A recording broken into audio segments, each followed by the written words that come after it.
ҳамада салом алейкум дӯстон, муҳаммад шарипов ҳастам бо шумо. имрӯз гап мезанем дар бораи Башар Асад.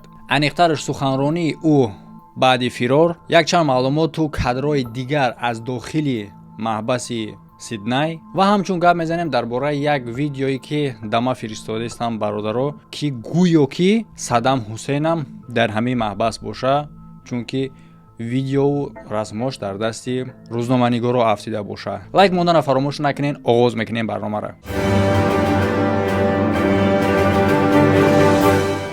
яке аз беҳтарин амалҳое ки шахси мусалмон метавонад анҷом бидиҳад чие? албатта ки сафар ба хонаи Аллоҳ. Ва ин чиз ба ҳама шахси мусалмон муяссар намешавад. нафароне ки имконияти иҷрои ин беҳтарин амалро доранд чӣ кор кунанд? муроҷиат мекунем ба ширкати Парвозавия. Тамоми усулҳоро ба шумо мефаҳмонанд. ба ҳаҷи умра ва фарзи ҷои худтон зайнид мекунем бо беҳтарин шароит ва нархҳои дастрас. Марҳамат, фақат ба WhatsApp-ҳои ширкати Парвозавия муроҷиат. боварӣ қатъия дӯсто, муроҷиат кунед. пеш аз гап задан дар бораи суханронии Башар Асад баъди фирор карданаш, гап мезанем дар бораи ана ҳамин хабаре ки ба ман рӯй кардагиам. биёед тамошо мекунем, баъд фикромона гап мезанем. اینجا رو ببینین، یعنی واقعا صدام حسین زنده هنوز و در واقع اینا اصلا صدام حسین رو نکشتن، این انداخته بودن توی زندان. ببینین امکانی که اینا صدام حسین رو نکشته باشن خیلی زیاده دوستان عزیز. کلا سیاست اینقدر پیچیده، کسایی که خب وقتی که میدونیم برادرها چنین ویدیو را دما میفرستین، ما چی خیلی دارم؟ بله گفت شروع میکنم چی قدر میتونه این کار امکانیت داشته باشه. لگیچسکی میتونه در این باره فکر کنن، لیکن در بسیار حالات لگیچسکی فهموندن دشوارتر میشه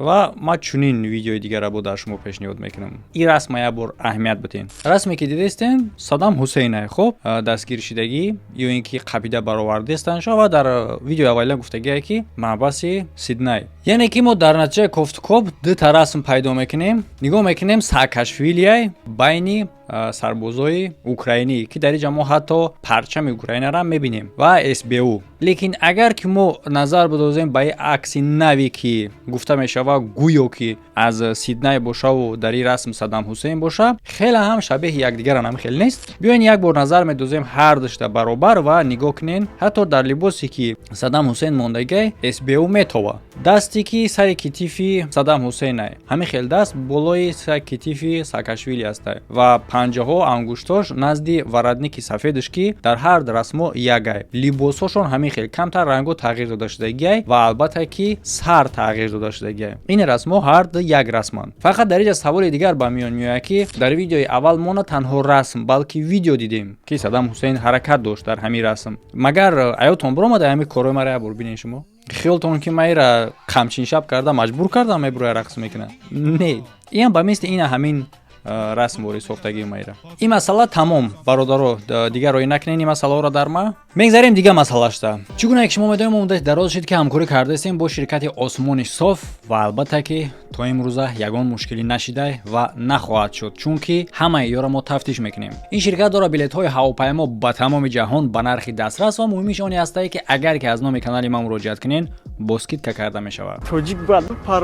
و اگر که مدت حجت های مهاجرتتون به انجام رسیدگی باشه، همچنین شما میتونید که با یاردم این شرکت سرحد بگذارین. ارزان، آسان، به خواست الله بی خطر و زودتر. به خاطر آنه که به سمالیات میگذرونن. آسمان صاف مراجعت کن.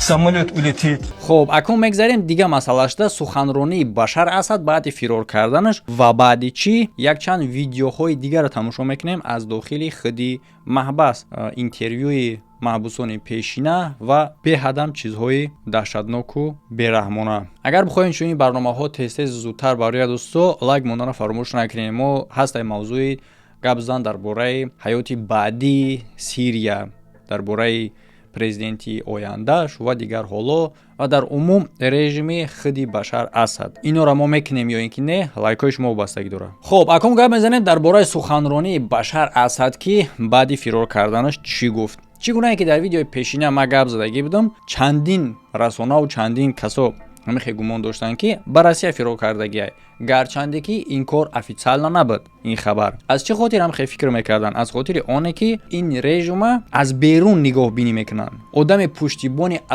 اساسیش روسیه بود. خب پرزیدنت پیشینه سوریه بشار اسد میگه که تا لحظه های آخر در دمشق باقی موندگی، یعنی که تا 8 دکبر وقتی همون شام ترک میکنه кишвара. Дар ин бора российский агентствои ТАСС хабар метиҳад дар асоси маълумоте ки канцелярияи Асад паҳн мекунад.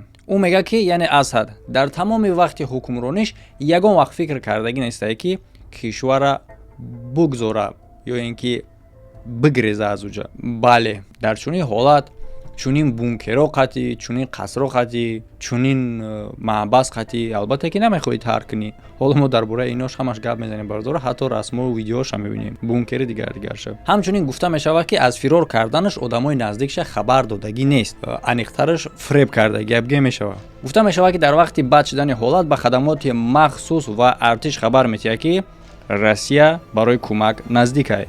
яъне кӯмаки артишӣ. лекин дар асл дар ҳамин вақт ҳамаро ба умед мекунаву худаш қадам ба сӯи фурудгоҳ.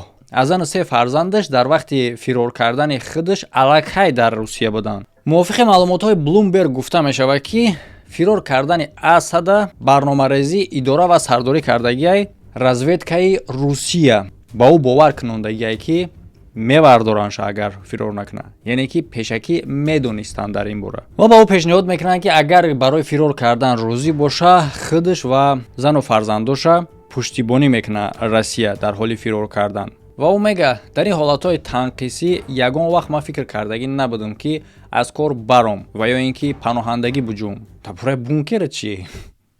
ҳоло тамошо мекунем бункерша. ва мегӯяд ки ягон партия ё ин ки ягон шахси алоҳида чунин пешниҳода ба ма кардагӣ набуданд. ягона роҳ ин мубориза бурдан буд. ва муҳимаш он аст ки мега аз рӯзҳои аввали ҷанг қурбонӣ кардагиай ҳифз кардани худша барои фоидаи шахсӣ.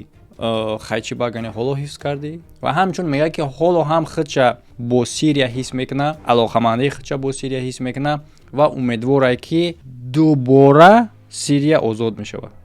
яъне ки дар назар дора ки ҳолате ки ҳоло қарор дора озод нест, дубора озод мешавад, гӯё ки дар вақти ҳукмронӣ кардани озод буд. Ой, какая ж это все хуйня! Какой смысл? Тише, дядя Джуниор, я больше не могу.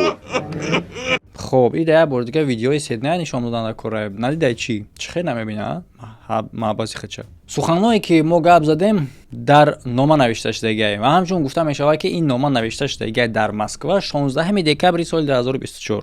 ҳамчунин Financial Times мегӯяд ки дар солҳои охир Башар Асад ба Москва кӯчондагиай маблағҳои шахсии худша чӣ хела ки шахсӣ мешавад шахсӣ не маблағи халқа 250 ку бигӯем чанқа 250 миллион доллар ба ихтиёри рӯзноманигорони бритониёӣ меафта ҳуҷҷатҳои махфие ки дар уҷа нишон дода шудагиай маълумот дар бораи гузарондани ин маблағҳо тавассути самолёт ва ҳамчунин гуфта мешавад ки кӣ кӯмак кардагиай кӣ даст дошт дар ин коро. тасаввур кунед шумо ки гузарондани пулҳо тавассути самолётҳо аллакай оғоз мешавад аз соли 2018 ва 19 ва ин чунин президент бо дар бораи беҳбуду пешравӣ гап мезанад. ва дар ин кор иштирок кардагиай бонки марказии Сирия ва албатта ки президент Башар Асад. барои чӣ чунин корҳо карда мешавад, барои чӣ чунин сумҳо гузаронда мешавад ва ҳамин додугирифт чӣ гуна кор мекунад? бале ки бисёр одамо медонанд чунин режимҳо хеле ҳам ковоканд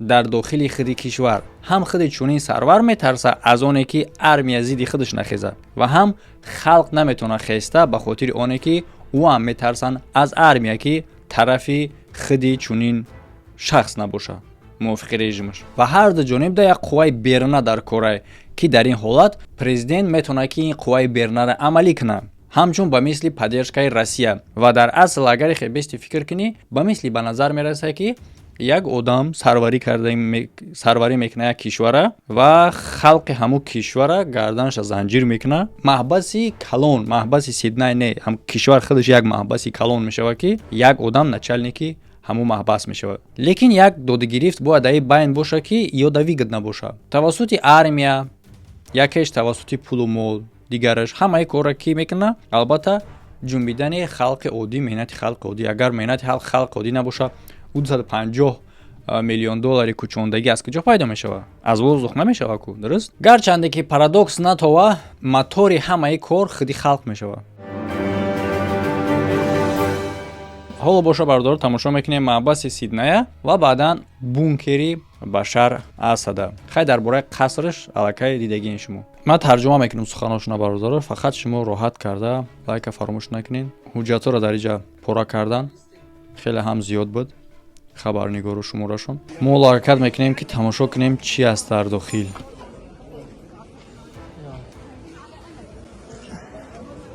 سلام علیکم.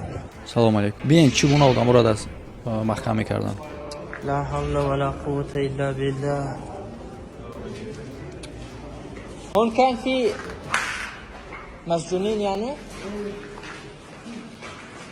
لا إله إلا الله.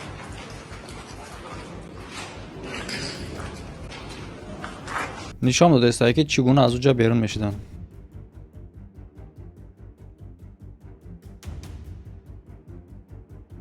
این همین خیلی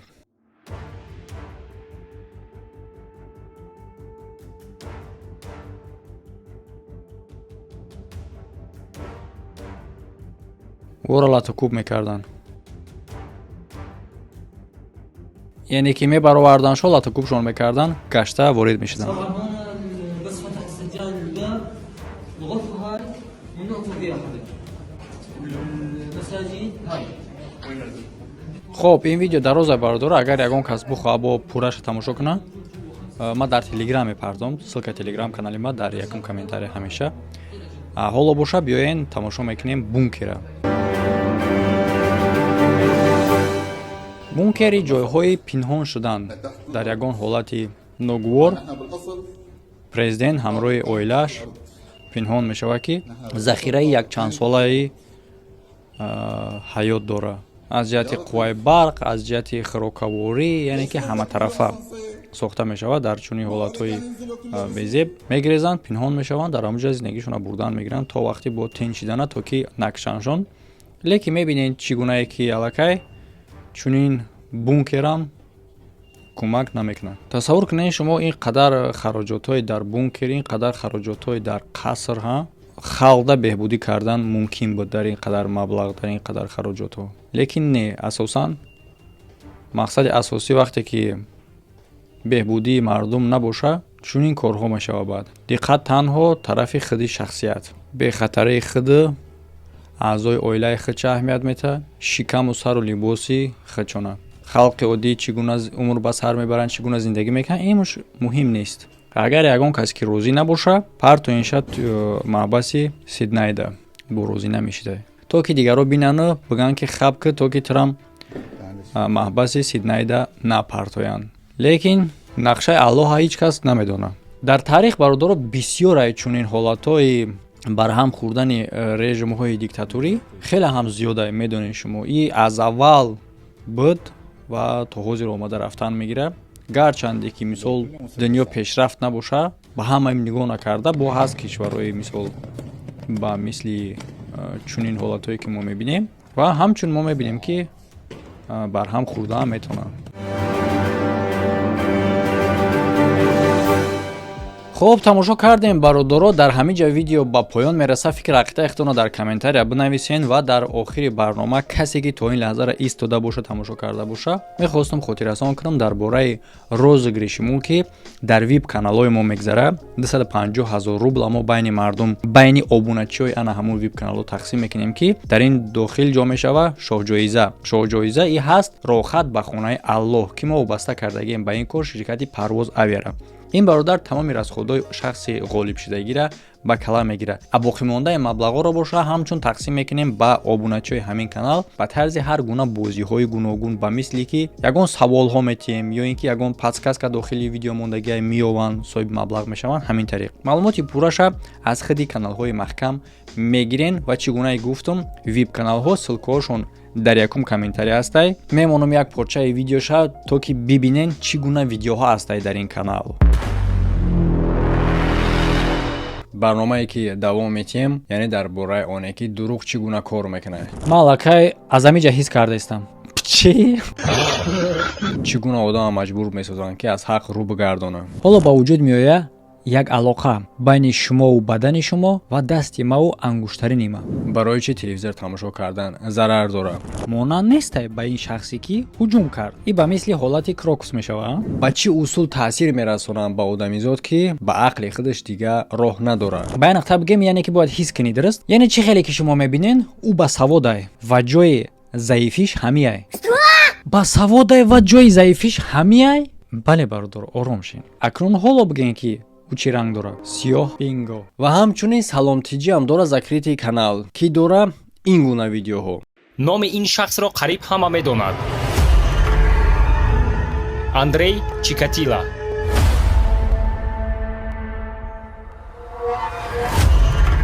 аз ҳама даҳшатноктарин маньяки асри 20. 53 куштор. бераҳмӣ ва золимӣ нисбати шахсони қурбоншуда. одамхӯр ва таҷовузгар. ба ҳолати равонии ин шахс чӣ таъсир карда буд ки ба чунин амалҳои ваҳшиёна ва ҳайвонӣ даст задааст?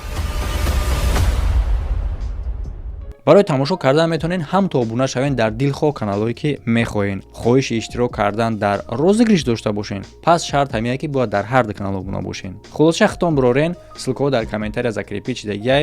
ҳамчунин дар рӯи экрани шумо ссилкаи ду видеои нави охир баромадагиай ва касе ки мехоҳад блогер шавад, дар инҷа боша ссилкаи курс барои шахсое ки завқи блогерӣ доранд, лекин маълумот надоранд. курси пурра аз оғозкунанда то ба дараҷаи профессионалӣ. лайк монданро фаромӯш накунед. ҳамада хайр то видеоҳои оянда.